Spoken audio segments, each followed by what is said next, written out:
Hello everybody, this is Kieran from CryptoBoost, and today we're going to talk about a powerful indicator tool for technical analysis that you can use either in traditional stocks, but I use it in cryptocurrency, and this tool is the Elliott Waves. So Ralph Nelson Elliott discovered the stock prices patterns in 1930s. So in 1930s he discovered that the stock prices trend and reverse in recognizable patterns, repetitive in form but not necessarily in time and amplitude. Isolated 5 patterns or waves which occur in the market. He describes how they link to form the same pattern of the next larger size. Waves and waves and waves. A waveception. So the simple way to understand the wave principle is by understanding human social nature. Human social nature can be expressed in repetitive patterns that yield predictive powers due to greed, FOMO, and weak hands.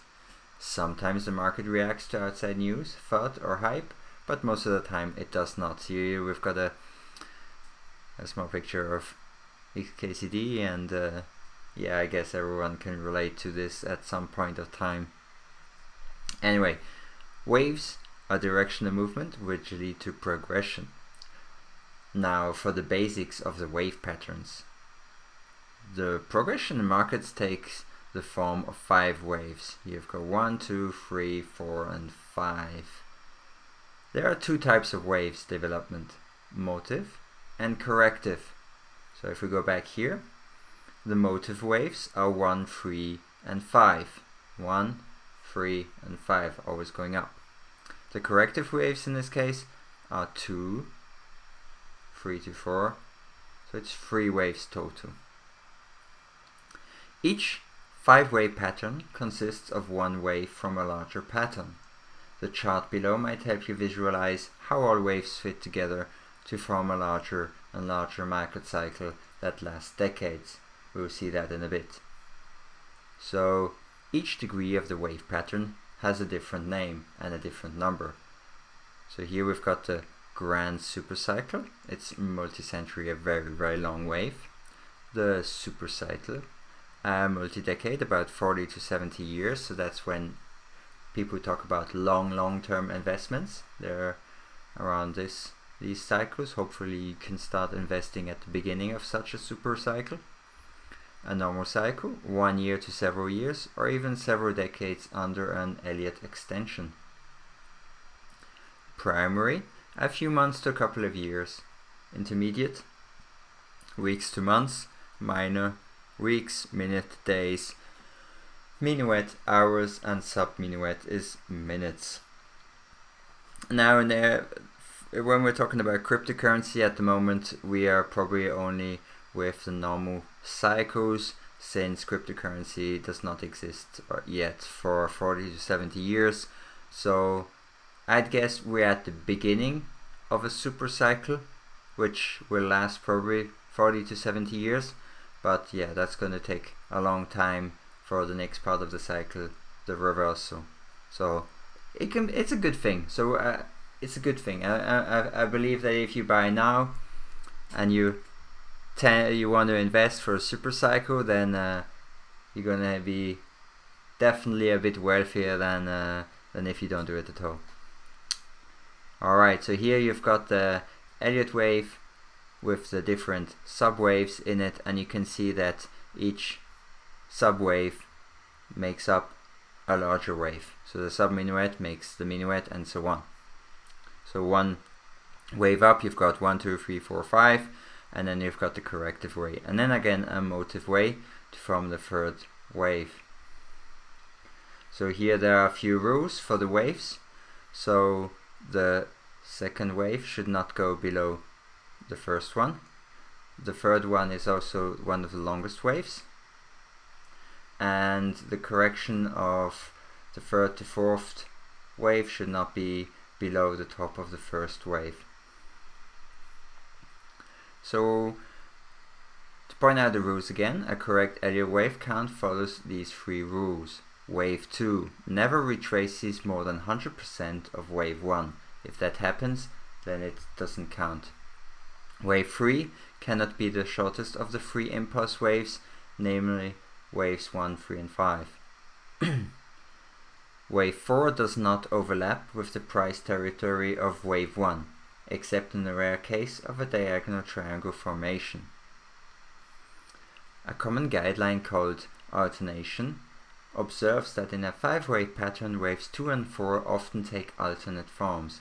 A simple sharp move in wave 2, for example, suggests a complex wide move in wave 4. Corrective wave patterns unfold in forms known as zigzags, flats, or triangles. In turn, these corrective patterns can come together to form more complex corrections. A few more examples on correct and wrong ways to count Elliott waves. So here, wave 3 is never the shortest wave, and is usually the longest and most impulsive one. So you've got here the first move up, a bit of a correction, and then the very long third wave. So very often traders will look for this first correction to either put new investments or go long for the third wave, which will bring the most profit. And as soon as the third wave happens, maybe get in again at during the correction phase of the fourth wave to get the last impulse move up. However, the most profitable one to get in would be the third wave. In this scenario here, you see that it's wrong because the correction of the fourth wave goes past the price territory of the first and second wave, which isn't good. And here in the last example, you've got the fifth wave, and this is wrong because wave 2 goes below the starting point of wave 1. That would be, so in this scenario you'll be actually counting from the number 2, so this would be 1, 2, 3, 4 and so on, and that's how you should be counting it correctly. Here are a few examples of good waves. So wave 3 can be shorter than wave 1 if wave 5 is the shortest. Here's an example.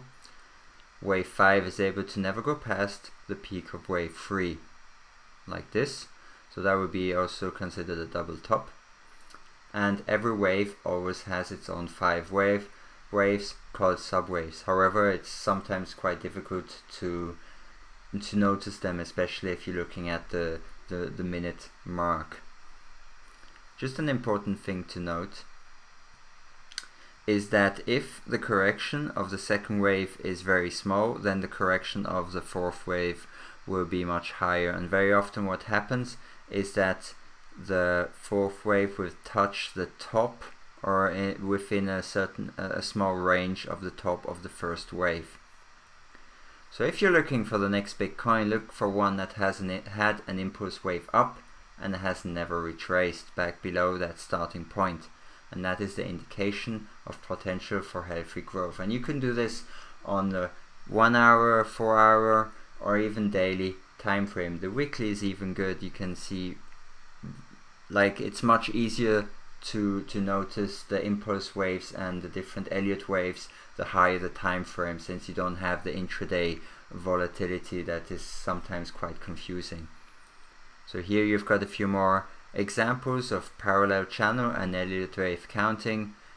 Here the base channel 1, 2, 3, 4, 5, acceleration channel 1, 2, 3, 4, 5, and then acceleration the acceleration channel 1, 2, 3, and the 4 and 5 are a bit smaller. Base channel. The base channel contains the origin of wave 1, the end of wave 2, and the extreme of wave 1. The base channel is most important because it defines the trend. Acceleration channel, this one. The acceleration channel encompasses wave 3 completely. Once price breaks through the lower boundary line of the acceleration channel, we have confirmation that wave 3 is over. So you'd have this trend line, and then once it breaks, it's over, and you would look for a buy-in price here at wave 4. The acceleration channel. The deceleration channel contains wave 4. So here you would have completely wave 4 in it. To draw the deacceleration channel, simply connect the extremes of wave 3 and wave B with a trend line. Then take a parallel of this line and place it on the extremes of wave A.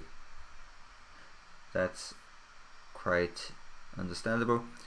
A successful trading example that I used at some point last year with EOS USD as soon as it reached the price of $18.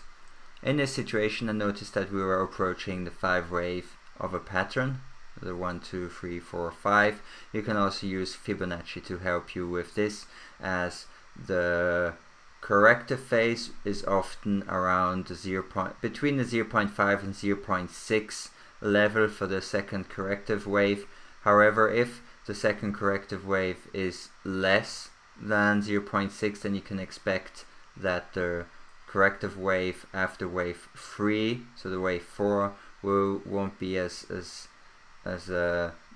sharp of a decline as the second wave. Now after this complete wave, you're going to have a corrective wave of 3 moves, A, B, C, and that's here what I'm going to try and target. So the RSI was showing a bearish divergence and loss of momentum, and that was a good signal to go into a short position. Here you see the bearish divergence. So my exit from this position was found by setting buy orders to close my short position around the 0.5 Fibonacci level. I plotted the Fibonacci levels by placing the first point on the last lowest candle wick and the highest recent candle wick. So here would be, as I mentioned before, the top of line 1 is where the corrective wave will stop. However, since I do not know exactly where it will stop, I think I did some buy order, some buy orders to close my position, my short position. That was it for the Elliott waves. It takes a lot of practice to get them correctly. I'm still practicing all the time. Sometimes you see them right away, and I think it's a very useful tool to implement and see what point in time you are in a cycle.